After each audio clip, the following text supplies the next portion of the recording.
Elle représente plus de 70% de la population du Niger.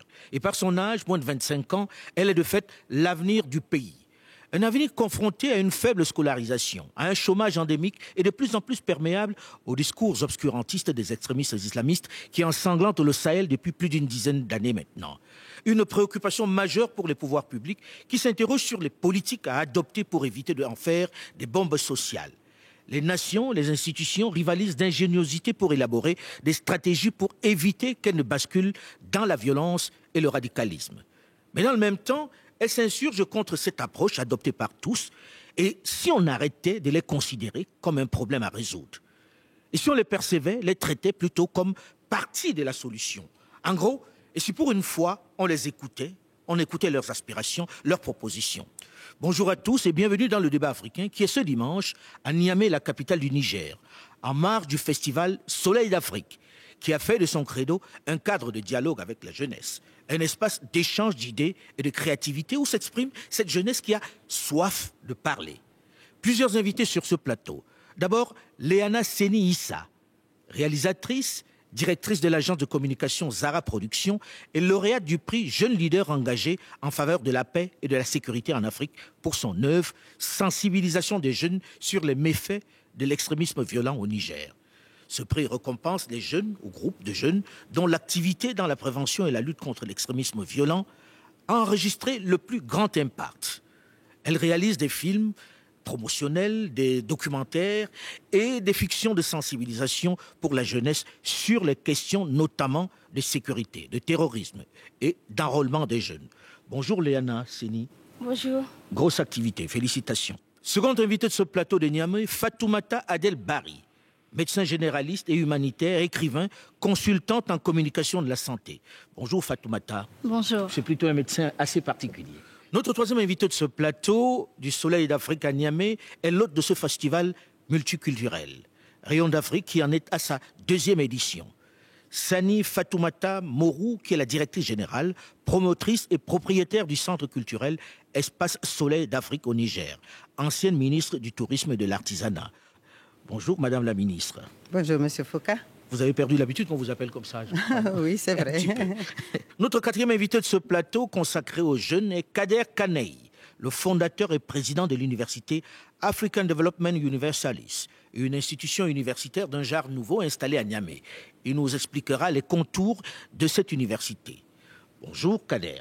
Bonjour, Alain. Bonjour. Alors voilà pour nos invités. J'ai envie de commencer en disant, vous qui vivez au Niger, avez-vous le sentiment que la jeunesse se sent un peu perdue? Docteur, vous qui travaillez avec eux au quotidien. Merci Alain. En effet, j'aime dire bien que la jeunesse que j'ai eu à côtoyer, que je continue de côtoyer, a l'impression d'être oubliée. Oubliée dans le sens où cette question dont vous parlez aujourd'hui, pour moi, ce n'est pas des statistiques. C'est une réalité, c'est aller travailler tous les jours, rencontrer ces jeunes-là qui se sentent oubliés, ces jeunes qui ont du rêve, qui ont envie d'autonomie en fait, mais qui se sentent oubliés. Si je me rappelle, en 2018, j'avais travaillé avec des jeunes qu'on a ramenés de DIFA. Et ces jeunes-là, moi, j'étais censée de les écouter, d'écouter s'ils ont des rêves. Et puis, transcrire cela dans un document. Et j'ai rencontré une trentaine de ces jeunes qui sont déjà partis au front, mais qui disent qu'ils ont un besoin viscéral d'autonomie. Et c'est des jeunes... Ils sont partis au front. Quand vous dites qu'ils sont partis au front, quel front? Ils n'expliquent pas concrètement quel front ils ont Mais ils ont combattu, en gros. Ils ont eu à combattre ou ils ont vu des gens qui ont combattu dans leur zone. Parce qu'ils sont venus de cette zone où il y a des gens qui combattent, qui vont et qui reviennent.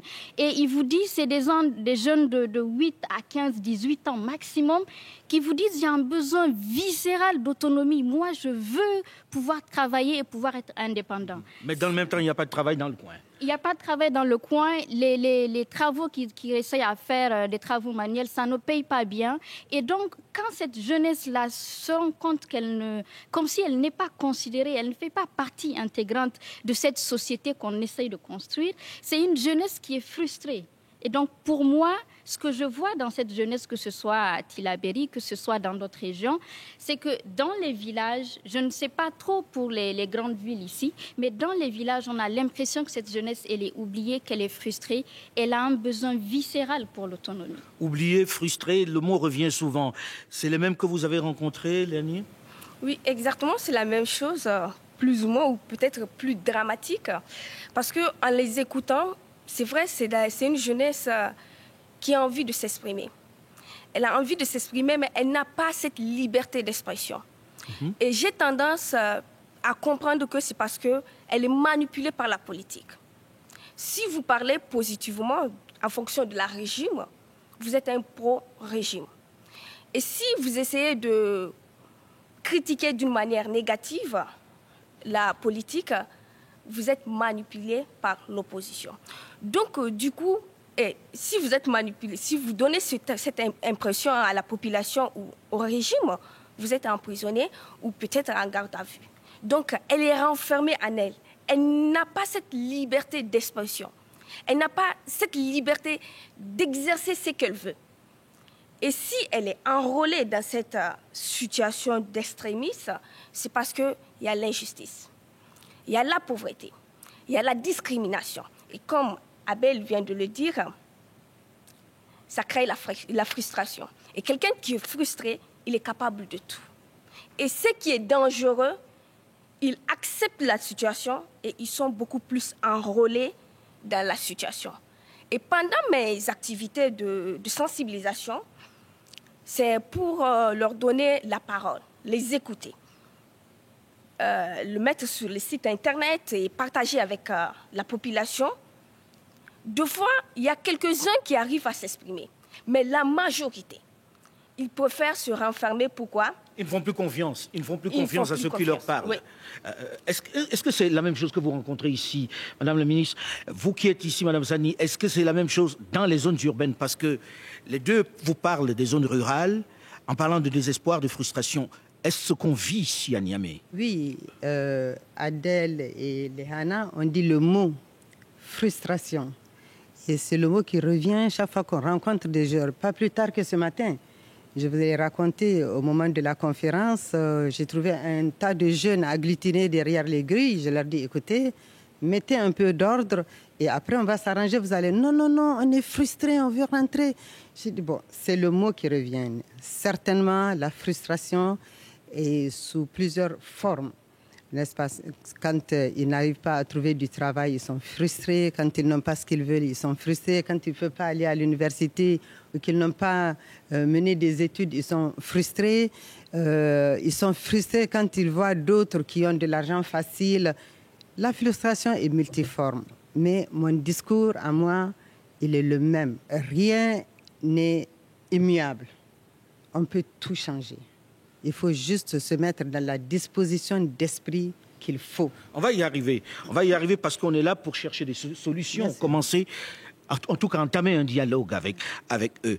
Aujourd'hui, Kader, vous qui êtes avec eux à l'université, qui êtes régulièrement tous les jours avec eux, est-ce que vous ressentez la même chose de la part de ceux qui sont quand même venus à l'université? Parce que l'on parle là de ceux des zones rurales, on parle de ceux qui viennent ici au centre culturel, qui quelquefois ne sont pas à l'université.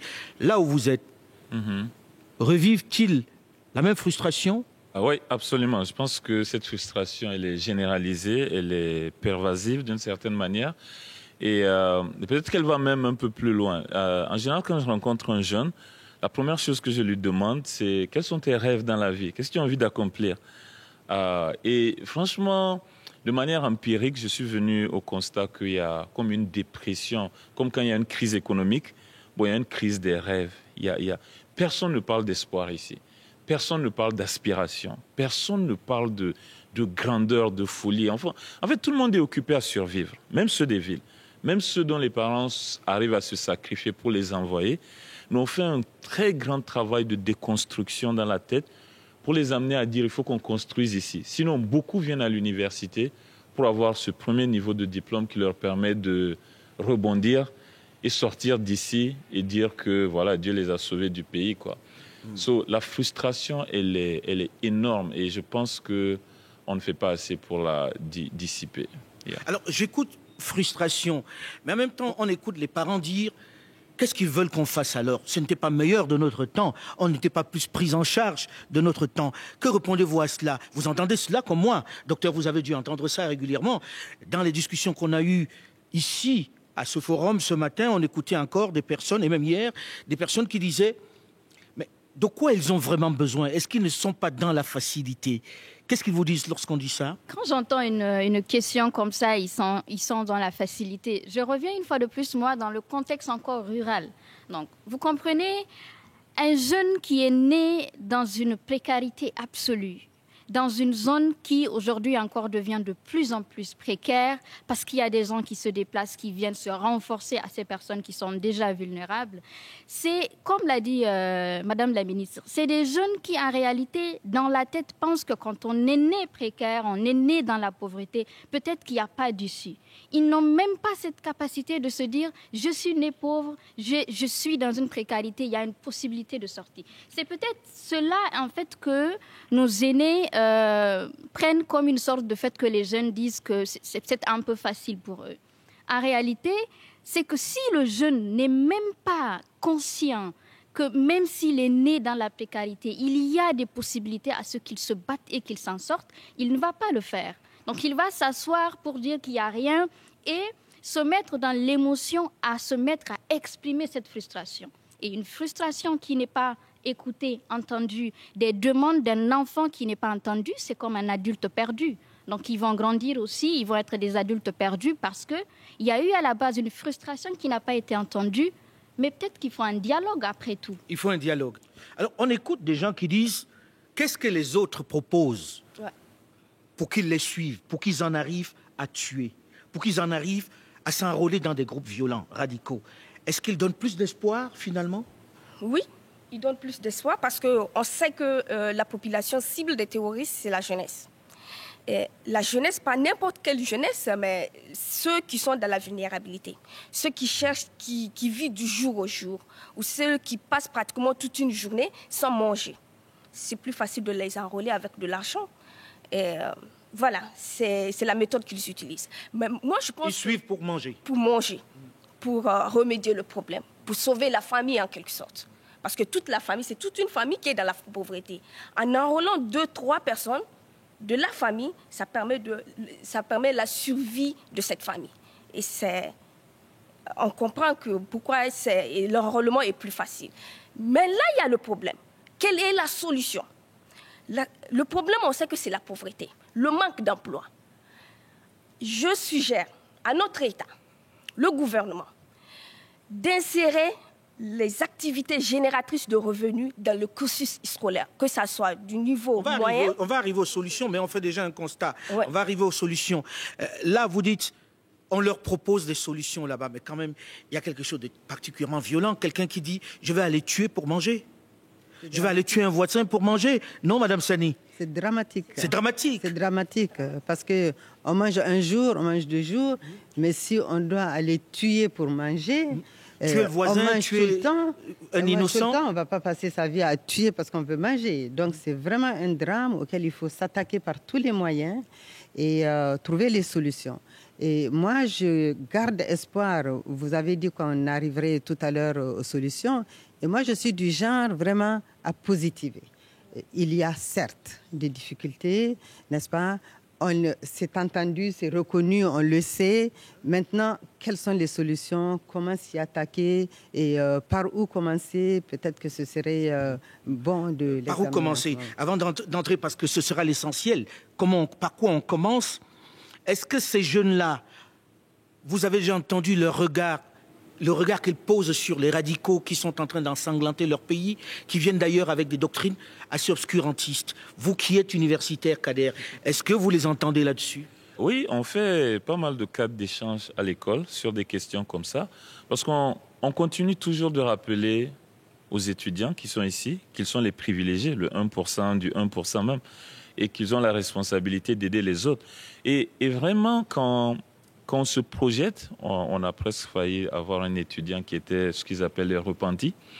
Mais le repenti, c'est-à-dire il est allé se battre, il a changé, et puis il a changé, il est revenu à la raison. Il est revenu à la raison, on essaie de les réintégrer. Bon, mais on a un standard d'entrée que malgré tout, même si on fait des cas individuels, il faut quand même que la personne puisse tenir sur le plan académique et souvent ça c'est une difficulté. Mais ce qu'on trouve, franchement, c'est beaucoup plus grave qu'on pense que c'est juste un manque de nourriture. C'est le désespoir absolu. Il y a une pression sociale dans nos cultures. Traditionnellement, quand un jeune arrive à l'âge de la maturité, pas 40, mais 18 ans ou 16 ans, quand il devient un homme, il a la responsabilité de contribuer dans la famille. Chaque jour qui passe, les regards de la société, la pression sociale sur lui, c'est un désespoir fondamental qui s'installe dans cette personne. Et cette personne en perd ses repères. La boussole ne fonctionne plus comme nous. Nous il ne peut pas s'occuper de la famille, il ne peut pas contribuer. Et pour lui, le monde s'effondre. Il ne sert à rien. Dans le regard de sa mère, il ne sert à rien. Dans le regard de son père, il ne sert à rien. Après, il y a des benchmarks. Il y a les enfants des voisins ou du village voisin qui sont allés, qui envoient de l'argent. Donc après, ça devient... On a une amie, Yali, qui a, sur financement de l'USAID, elle a fait une étude, elle allait sur les personnes capturées des groupes de Boko Haram. Elle allait les interviewer en prison. Et l'hypothèse de base, c'était qu'ils faisaient ça pour des raisons religieuses. Sa conclusion, c'était qu'à 70% des gens, c'est des raisons économiques. C'était des raisons même pas économiques, de survie. Ces gens étaient prêts à tout. S'il faut mourir, je préfère mourir que d'être humilié comme ça tous les jours. Oui, parce que la question religieuse, elle est vraiment infime. Elle est marginale. Elle est marginale. Et maintenant, quelqu'un vient, et le mot-clé ici, c'est opportunité. Quelqu'un vient, c'est même pas qu'il crée un cadre neutre, c'est qu'il crée un tremplin. Non seulement toi, tu vis, tu manges. Tu te réveilles le matin, tu ne te poses plus la question, est-ce que je vais manger? Parce que c'est la réalité de la plupart des jeunes de notre Sahel. Est-ce que je vais manger? Et quand tu arrives à répondre à cette question, est-ce que je vais manger? La prochaine question, c'est qu'est-ce que je vais manger? Et c'est jamais qu'on mange par plaisir. C'est juste parce que la douleur de la faim, elle est plus difficile que le goût malsain de ce que je trouve à manger. Les gens vivent comme ça et ils sont presque privilégiés s'ils arrivent à manger comme ça. Donc pour ceux qui n'y arrivent pas, quand ça se multiplie à travers le temps et que quelqu'un vient avec une enveloppe, une possibilité de carrière. C'est comme ça qu'il faut voir ça. Donc les gens forcément carrière pour assassiner ses voisins. C'est ça. Alors, j'ai envie de dire, dans le même temps, est-ce qu'il n'y a pas une faiblesse même dans le concept que nous avons du travail?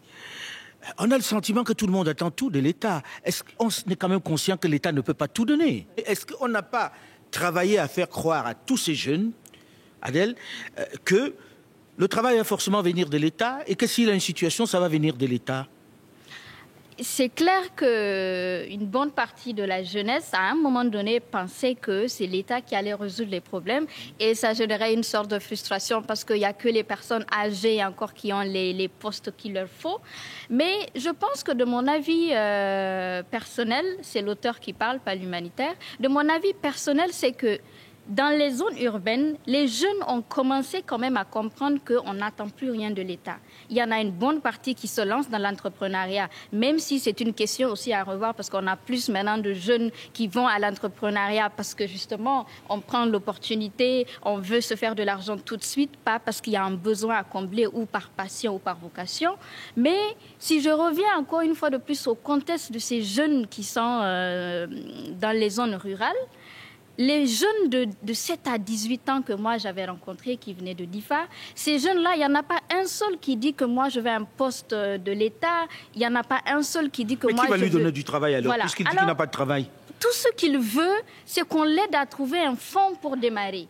Je me rappelle d'une jeune fille qui avait 13 ans, qui est déjà une fille. Elle disait qu'elle ne cherchait qu'à avoir, vous voyez, la machine pour coudre. Elle dit, je n'ai pas un rond pour acheter cette machine. Et elle a 13 ans. Elle m'explique, elle n'a pas fait des cours de marketing, de commerce. Elle me dit, tu sais, si j'achète cette machine-là, je veux juste l'argent pour cette machine. J'ai compté le nombre de maisons dans mon quartier, les gens qui vont coudre des habits par mois, par 2 mois. Je pense que ça peut faire en sorte que j'élève ma fille. Donc, il y a une partie de cette jeunesse-là qui, quand même, n'attend pas de l'État parce que peut-être elle ne sait même pas que l'État a des postes à pourvoir. mais qui attendent quand même, il faut un coup de main pour démarrer. Mais même cette chose-là, quand elle n'est pas là, et là, on ne sait pas à quel point est-ce qu'il faut aller. Ça ouvre la porte à tout. Est-ce que ce n'est pas d'abord une question, et j'en parlais avec une personnalité du pays, est-ce que ce n'est pas d'abord une question d'éducation? Est-ce que le problème ne vient pas de l'enseignement, de l'éducation elle-même, Madame la Ministre? Bon, disons que je ne pense pas que ce soit l'éducation traditionnelle en tant que telle. Par contre, on a des pratiques culturelles et des pratiques sociales qui font certainement que les gens sont toujours dans l'attente d'une aide extérieure. Ils sont restés dans l'esprit donc d'assistanat, dans l'esprit d'avoir un parent qui va leur donner un coup de pouce pour aller à tel ou tel, d'un point à un autre. Ce qui n'est pas le cas. Et moi, quand j'ai l'occasion, j'ai été sollicitée une année par l'UNICEF pour être porteur de messages auprès des jeunes filles. Et je leur disais, on n'a pas besoin de fonds pour commencer une activité. Moi, j'ai commencé mes activités commerciales dans les années 95. J'ai fait une simple petite lettre que j'ai adressée aux différentes sociétés en leur disant, OK, moi, je peux m'occuper de toutes vos tracasseries de formalités de voyage. Confiez-moi vos passagers, que ce soit des passagers à l'intérieur de la société ou des interlocuteurs extérieurs qui viennent vous rendre visite.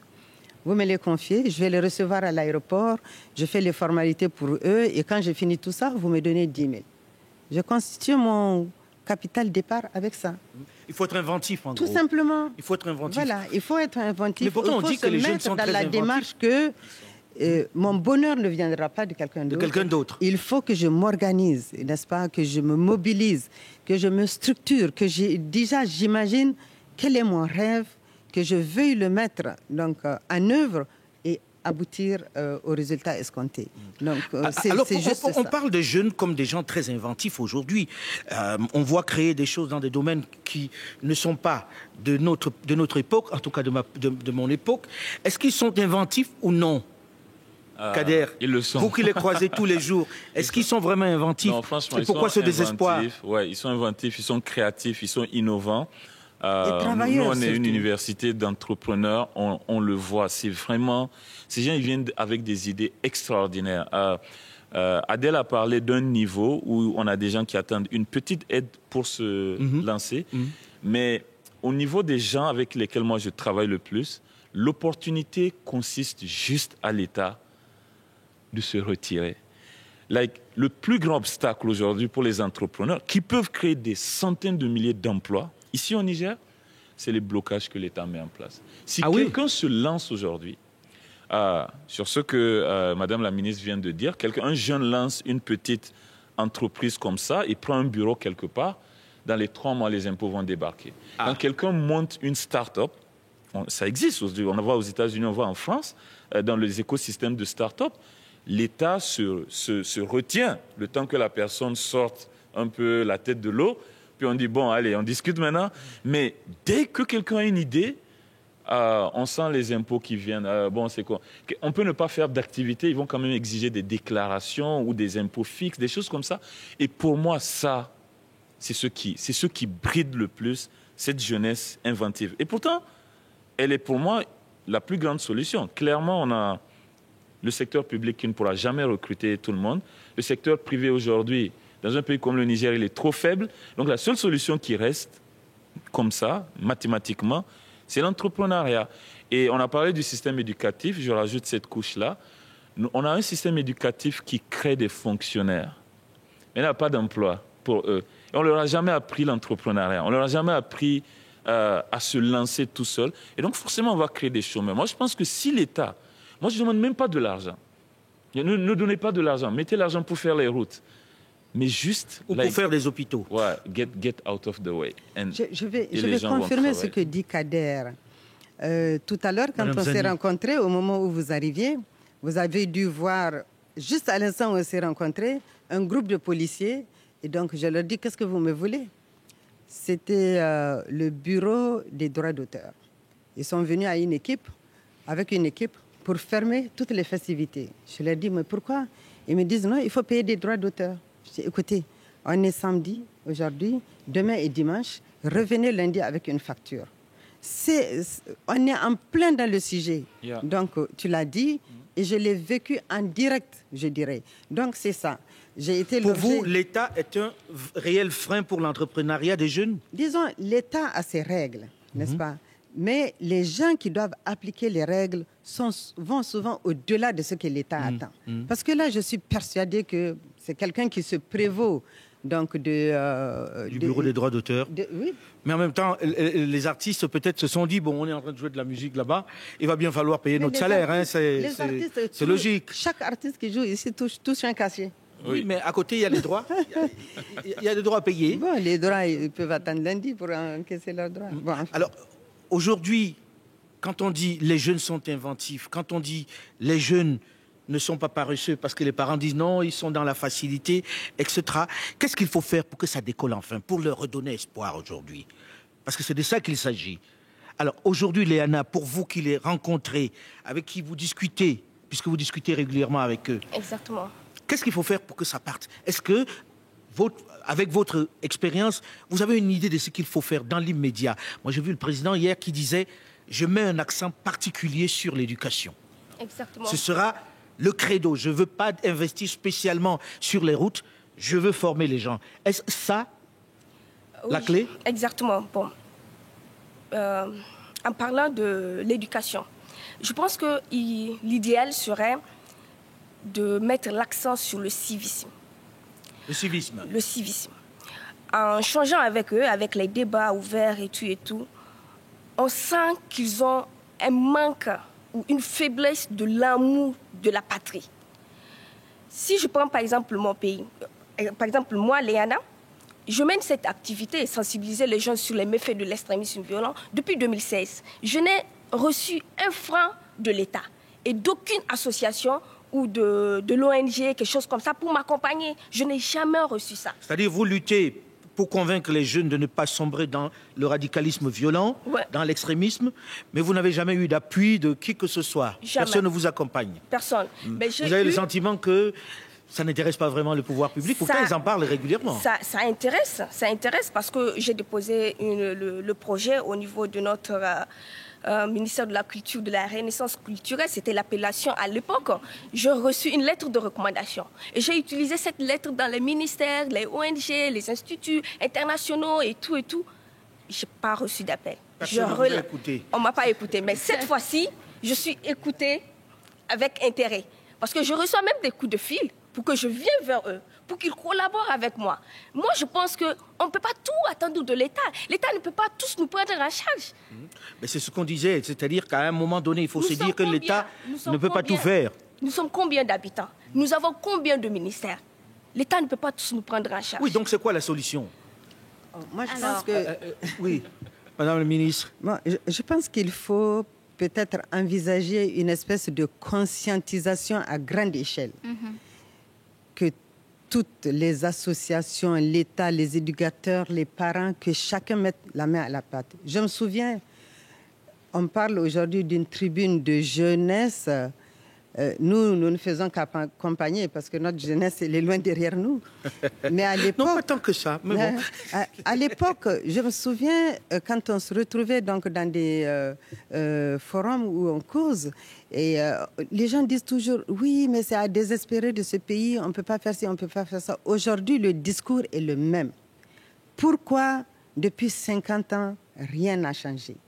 À mon sens, il manque de la sensibilisation. Il manque ces idées positives que l'on peut inculquer donc aux jeunes, qui va leur faire comprendre que rien n'est immuable, que tout est possible. Il faut juste qu'ils se mobilisent, qu'ils se prennent en charge, qu'ils regardent les choses différemment. Mais les jeunes se plaignent. Les jeunes se plaignent de dire, vous parlez de nous comme on parlerait des animaux, comme on parlerait des plantes.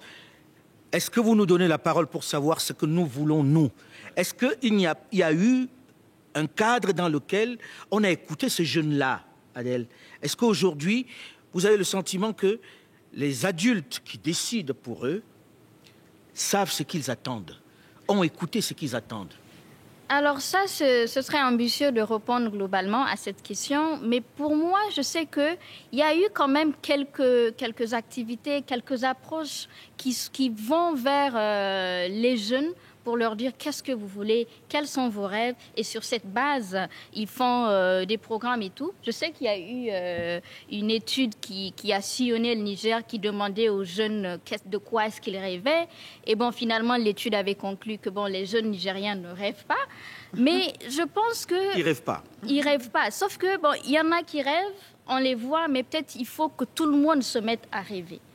En réalité, ce qu'il faut, c'est qu'il y ait des cadres pour que ces jeunes-là puissent parler, mais qu'on les mette en contact avec des gens qui leur expliquent que la précarité, elle peut être le point de départ d'une vie, mais il n'est pas forcé que quelqu'un vive dans la précarité. L'exemple que j'aime donner, c'est que si, je ne sais pas, on se rappelle de cette histoire de la bibliothèque de Daraya, où des jeunes qui ont décidé que nous, on n'a plus rien à perdre, il faut qu'on aille au front, et qui, dans ces maisons qui tombaient, partent trouver des livres.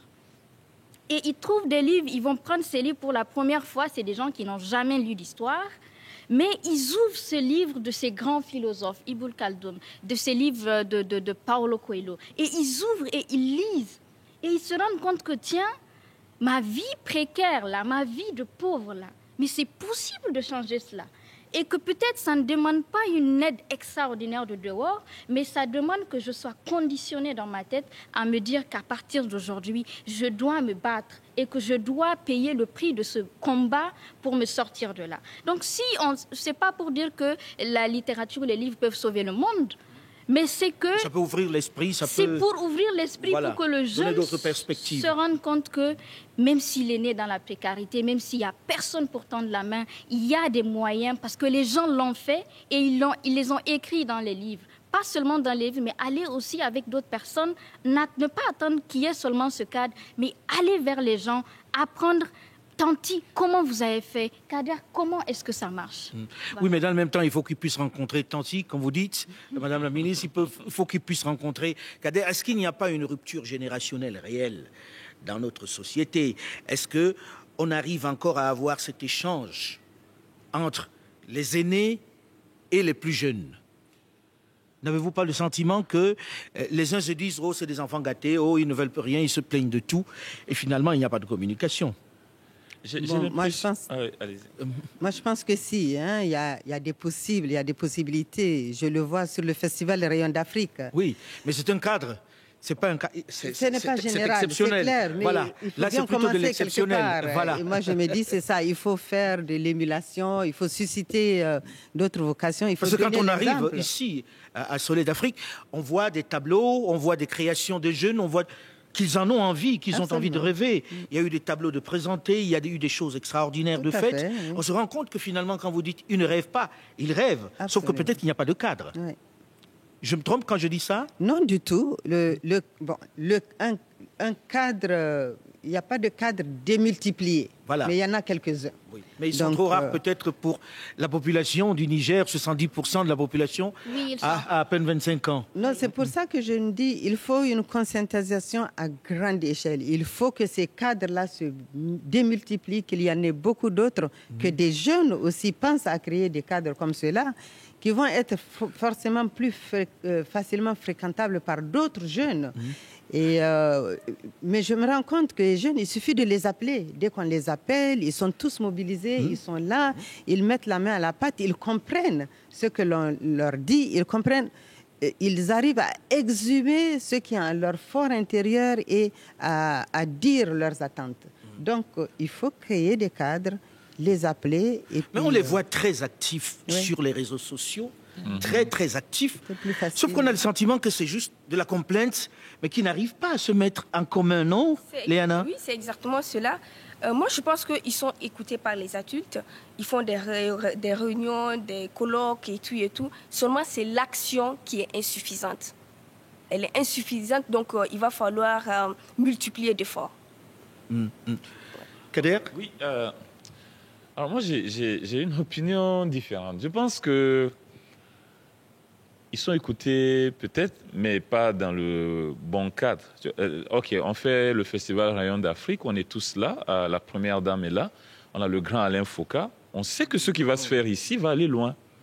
Donc, mais Rayon d'Afrique, on en a un chaque 2 ans. Et je ne connais pas un festival de cette ampleur-là, franchement. Il y a des plus petits cadres où on se retrouve et tout. Mais quand on parle d'écouter la jeunesse, je ne sais pas. Autant je ne demanderai pas de l'argent à un ministère, autant je m'attends à ce que le ministre de la Jeunesse rencontre la jeunesse périodiquement ou sillonne le pays pour faire des rencontres et demander. L'étude dont Adèle a parlé, c'est l'étude sur les aspirations des jeunes. Ça a été fait par la primature, mais ça a été financé par UNICEF. Et les rapports sont dans nos universités. Je n'ai jamais trouvé le rapport chez un ministre qui se soucie.